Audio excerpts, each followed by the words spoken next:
Até então, ela que estava sendo acusada, rechaçada nas redes sociais, ela ganhou uma, vamos dizer assim, uma ajuda de peso, ou pelo menos uma opinião de uma pessoa de grande influência no país.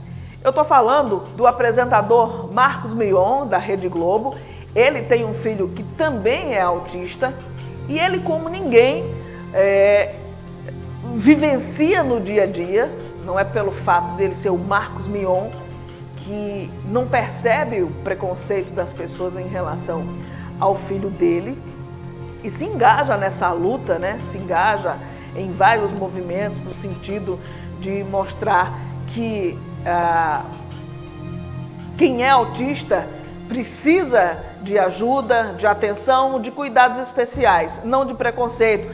Ele foi às redes sociais falar sobre esse episódio e, assim como eu, também sentiu muita verdade na versão dessa ex-funcionária da Riachuelo. Esse vídeo é um adendo ao vídeo que eu postei ontem falando da situação vivida por uma mãe autista com seu filho numa loja em Feira de Santana. Depois que eu postei, eu recebi o vídeo da funcionária explicando o que tinha acontecido pelo ponto de vista dela. E é muito triste, gente. É igualmente triste. Doeu assistir, eu fiquei com o coração atravessado. Fiquei muito tocado com tudo porque eu acreditei nela. O que torna a situação ainda mais triste. Porque mostra o quanto esse debate é importante. Porque ele esfrega na nossa cara o despreparo de todos os lados por uma situação como essa.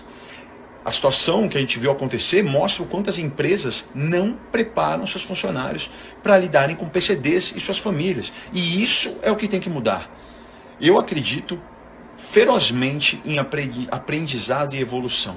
Eu não acredito em cancelamento. Eu não acredito em execrar uma pessoa por falta de conhecimento. Eu sempre defendo que a gente tem que entender e acolher. Porque ninguém tem a obrigação de nascer sabendo. Num caso como esse, a demissão é a pior atitude possível, que tira do envolvido, da moça do caixa, a possibilidade de aprender, de evoluir. Porque essa é a nossa obrigação, aprender e evoluir. Numa situação como essa, a moça do caixa, que poderia virar uma grande aliada, não sei, ela pode passar a odiar a causa. Assim como muitas pessoas que acompanham nas redes podem passar a respeitar a comunidade autista por medo, e não por compreensão e amor. E respeitar por medo não é um caminho sólido para a evolução. Tá? O que realmente muda aqui dentro é quando o amor está envolvido, quando o respeito, a empatia está envolvida. No vídeo que eu gravei, eu não falei sobre a atendente, porque meu foco foi e vai continuar sendo sempre a solidariedade à mãe atípica. Porque eu sei o que uma pessoa está sentindo quando tem um rompante como aquele. Dói, gente, dói demais. Não tem sofrimento maior do que ver um filho PCD não ser respeitado. É uma coisa que parece que arranca a nossa pele com uma unha. A comunidade autista, ela vai sempre estar apoiando e vai estar do lado e ao lado de quem vive o autismo e de quem sofre o que a sociedade implica em cima do autismo. Se o termo bomba não foi usado para rotular a criança, o que eu assistindo ao vídeo, acredito que não foi, acredito mesmo. Mesmo assim, existem outros fatores nessa situação que já justificariam a mãe querer ser ouvida. A carteirinha batizada com o nome do Romeu, do meu filho, pelo qual a gente lutou muito, foi ignorada. Não poderia ter sido, é uma lei nacional. Ela não poderia ter sido mandada para outra fila. Essa é a lei Berenice Piana, uma lei nacional. O estabelecimento tem que garantir isso. E a gente começa a chegar no ponto principal. A culpa não é dos funcionários. O maior responsável é o estabelecimento, que tem que estar apto a receber todos. E no momento da crise, a mãe tinha que ter sido amparada. Quem julga uma mãe dessa forma não tem filho PCD, nunca passou por uma situação de opressão assim. Porque aquele silêncio em torno daquela mãe que estava caindo num precipício de desespero é gritante, corta como gilete. São vários fatores que poderiam ter sido evitados com preparo e instrução para os funcionários. Se ela tivesse sido amparada ali, era capaz de nada disso ter acontecido. Eu nunca culpei ninguém nessa situação, porque eu já tenho vivência suficiente para saber que tem muitas camadas cinzentas entre o preto e o branco, cara. O ponto principal é esse: as empresas têm que investir em preparação dos seus funcionários, tá? Tem que. Eu sinto muito pela atendente, muito. Acho drástico ela ter sido demitida. E lanço aqui: a ideia. Desejo que a empresa reveja essa decisão e, quem sabe, transforme ela e essa situação toda num símbolo de mudança, onde todos os funcionários dessa rede gigantesca de lojas passem a ter treinamento adequado para lidar com PCDs de todos os tipos, não só autistas, e suas famílias.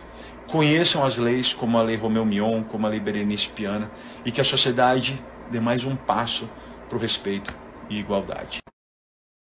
Foi uma reflexão de quem sente na pele as vias, as garras ou as mais diferenciadas formas de preconceito. E é importante salientar o quanto uma empresa do porte da Riachuelo está despreparada e não investe na preparação dos seus profissionais.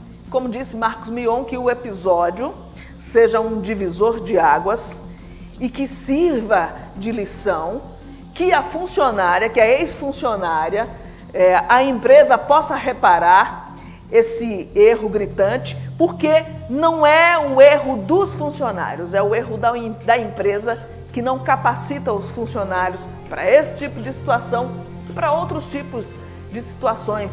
Discriminação racial, que acontece muito, discriminação sexual, xenofobia. Então, que esse episódio seja um divisor de águas para que empresas, principalmente empresas de grande porte, como a Riachuelo, entre tantas outras, possa investir na preparação dos seus profissionais, dos seus funcionários. E que nem um lado, nem o outro pague por um preço que é tão somente da empresa.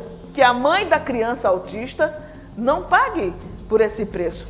E que a funcionária, que provavelmente não recebeu nenhum tipo de treinamento para enfrentar esse tipo de situação e evitar que esse tipo de situação aconteça. Então, essa conta não é de uma nem de outra, é da empresa.